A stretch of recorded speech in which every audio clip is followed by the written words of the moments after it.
एक बार की बात है, गांव में रहने वाला एक जवान लड़का इस बात से परेशान था कि उसके मन में हर समय कोई न कोई नकारात्मक विचार चलते ही रहते हैं। उसके मन की बकबक कभी शांत नहीं होती। वो या तो अपने अतीत के बारे में सोचकर पछताता रहता है कि काश मैंने इस काम को ऐसे कर दिया होता, उस काम को वैसे कर दिया होता, या फिर वो अपने भविष्य के बारे में सोच सोच कर डरा रहता है कि कहीं ऐसा हो गया तो क्या होगा, कहीं मैं सफल ना हो जाऊं, कहीं मुझसे कोई गलती ना हो जाए जिसकी वजह से लोग मेरा मजाक उड़ाना शुरू कर देंगे। और ऐसे ही कई सारे नकारात्मक व असफलता से भरे विचार उसके मन में हर समय चलते रहते।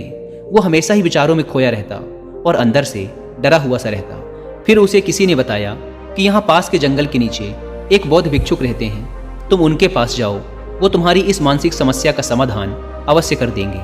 वो लड़का उन बौद्ध भिक्षुक के पास जाता है और अपनी सारी समस्या उन्हें बताता है। बौद्ध भिक्षुक उस लड़के की बात पूरे ध्यान से सुनते हैं और कहते हैं, तो तुम मुझसे क्या जानना चाहते हो?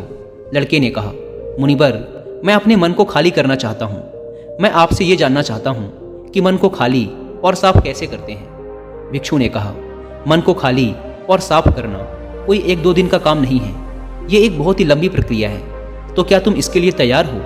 लड़के ने कहा, हाँ मुनिवर, मैं कितनी भी बड़ी प्रक्रिया से गुजरने के लिए तैयार हूँ। बौद्ध भिक्षु ने कहा, मन को खाली और नकारात्मक विचारों से दूर रखने के 6 तरीके हैं। आओ एक एक करके उन्हें समझते हैं। मन को नकारात्मक विचारों से दूर करने का पहला तरीका है, ऐसे लोगों का साथ छोड़ दो जो हमेशा तुम्हें कमजोर, पिछड़ा हुआ, लक्ष्यहीन और गरिमा रहित इंसान महसूस करवाएं। अक्सर हमारे आसपास कुछ ऐसे लोग भी होते हैं जो शायद पद और धन में थोड़ा ऊपर होते हैं, लेकिन वो अपने इसी पद और धन के घमंड में अपने से थोड़े नीचे के स्तर के लोगों को कुछ भी नहीं समझते। वो हमेशा ही अपने से छोटे लोगों को यह महसूस करवाते हैं कि वो कितने छोटे हैं और वो जीवन में कुछ भी बड़ा हासिल करने में सक्षम नहीं है। इसके अलावा कई बार हमारे कुछ मित्र और परिवार के सदस्य भी ऐसे होते हैं जो अक्सर हमें छोटा महसूस करवाते हैं, हमें नीचा दिखाने की कोशिश करते हैं, लोगों के सामने हमारा मजाक बनाते हैं। तो ऐसे लोगों से जितना हो सके दूर रहो, क्योंकि ये ऐसे लोग होते हैं जो तुम्हारी नज़रों में तुम्हारी गरिमा को नष्ट कर तुम्हें लक्ष्यहीन बना देंगे। तुम्हें खुद की काबिलियत पर संदेह होना शुरू हो जाएगा। तुम्हारे अंदर खुद के प्रति और दुनिया के प्रति नकारात्मक भावना आनी शुरू हो जाएगी और ये नकारात्मक विचार तुम्हें मानसिक तनाव और चिंता की तरफ ले जाएंगे। दूसरा, बहुत ही कम और चुनिंदा लोगों को ही अपना मित्र बनाओ। ऐसे लोगों को ही अपना मित्र बनाओ जिनसे तुम कुछ सीख सकते हो, जिनकी तुम इज्जत कर सकते हो, जो तुम्हारी भावनाओं को समझे, जिनकी सोच तुमसे मेल खाती हो, जो जीवन में आगे बढ़ने में तुम्हारी सहायता करें। हमारे जीवन और चरित्र में हमारे माँ बाप के बाद हमारे मित्रों का ही सबसे ज़्यादा प्रभाव होता है। इसीलिए मित्रों का सही होना बहुत आवश्यक है। ऐसा कहा भी जाता है कि तुम उन 5 लोगों के औसत हो जिनके साथ तुम अपना सबसे ज़्यादा वक्त बिताते हो। अगर तुम्हारे आसपास के 5 लोग जिनके साथ तुम अपना सबसे ज़्यादा वक्त बिताते हो ईमानदार हैं, तो धीरे धीरे तुम भी ईमानदार होना शुरू कर दोगे। अगर वो 5 अमीर हैं तो तुम भी अमीर बनना शुरू कर दोगे। संक्षिप्त में, तुम वही बनते हो जैसे लोगों के साथ तुम अपना सबसे ज़्यादा वक्त बिताते हो। किसी महान दार्शनिक ने भी कहा है कि तुम मुझे किसी भी इंसान के मित्रों से मिलवा दो, मैं उसके मित्रों को देखकर उस इंसान का भविष्य बता दूंगा। हमारी सबसे बड़ी समस्या ये है कि हम लोगों को ना नहीं बोल पाते।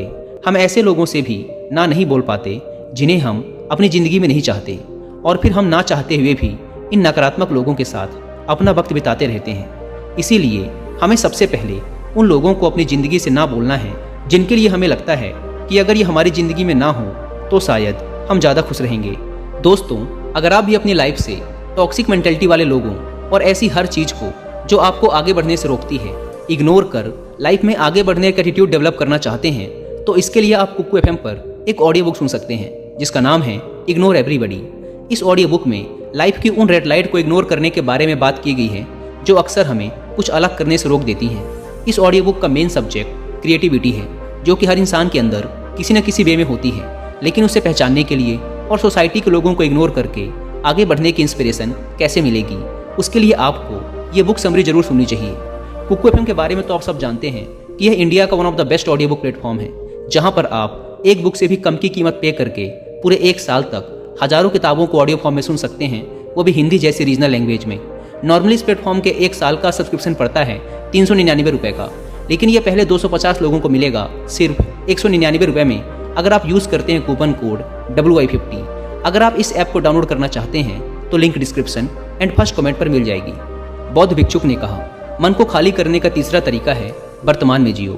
भिक्षुक ने लड़के की तरफ इशारा करते हुए कहा, तुम अपना अतीत नहीं बदल सकते, लेकिन तुम अपना वर्तमान अवश्य बदल सकते हो। इसलिए पूरी तरह से वर्तमान में रहते हुए उन चीज़ों और कामों पर ध्यान दो जो तुम्हारे नियंत्रण में हैं, जिन्हें तुम आज कर सकते हो, जिन्हें तुम आज बदल सकते हो। मेरी एक बात हमेशा याद रखना, केवल वर्तमान में रहकर ही भविष्य को संवारा जा सकता है, इसलिए वर्तमान में जीने की आदत डालो। बौद्ध भिक्षुक ने कहा, चौथा, स्वस्थ और पौष्टिक खाना खाओ। हमारा शरीर ऊर्जा से चलता है और हम जैसा खाना खाएंगे वैसे ही ऊर्जा हमारे शरीर को मिलेगी और फिर वैसा ही हमारे शरीर और मन का व्यवहार भी होगा। अगर तुम कोई ऐसा भोजन ग्रहण करते हो जिसमें खुद कोई जीवंतता नहीं है, जैसे कि मांसाहार, तो तुम्हारी मन स्थिति पर भी इसका विपरीत प्रभाव पड़ता है। साथ ही अगर शरीर ही स्वस्थ नहीं है तो हमारा मन भी प्रसन्न नहीं रह सकता। जब शरीर अस्वस्थ और कमजोर होता है तो मन में बहुत से नकारात्मक और हीनता के विचार आते हैं। कहा भी जाता है कि स्वस्थ शरीर में ही स्वस्थ मस्तिष्क का निवास होता है, इसलिए शरीर को स्वस्थ और मजबूत रखना हमारी जिम्मेदारी है। बौद्ध भिक्षुक ने आगे कहा, पांचवां, रोज अकेले में ध्यान करो। ध्यान किसी के साथ नहीं, हमेशा अकेले ही करो। ध्यान करने का सबसे उपयुक्त समय सुबह या फिर रात में सोने से पहले होता है, लेकिन अगर तुम्हें आसानी से ध्यान में गहरा जाना है तो रात का समय सबसे उपयुक्त होता है। रात में सोने से पहले ध्यान करने से नींद में भी सुधार होता है और गहरी नींद आती है। ध्यान करने के लिए तुम अपनी सांसों पर ध्यान केंद्रित कर सकते हो या फिर अपने मन में उठने वाले विचारों पर भी ध्यान दिया जा सकता है। मन में उठने वाले विचारों पर ध्यान देने से ध्यान करने वाले को ज़्यादा फायदा होता है, क्योंकि इससे आसानी से गहरे ध्यान में उतरा जा सकता है।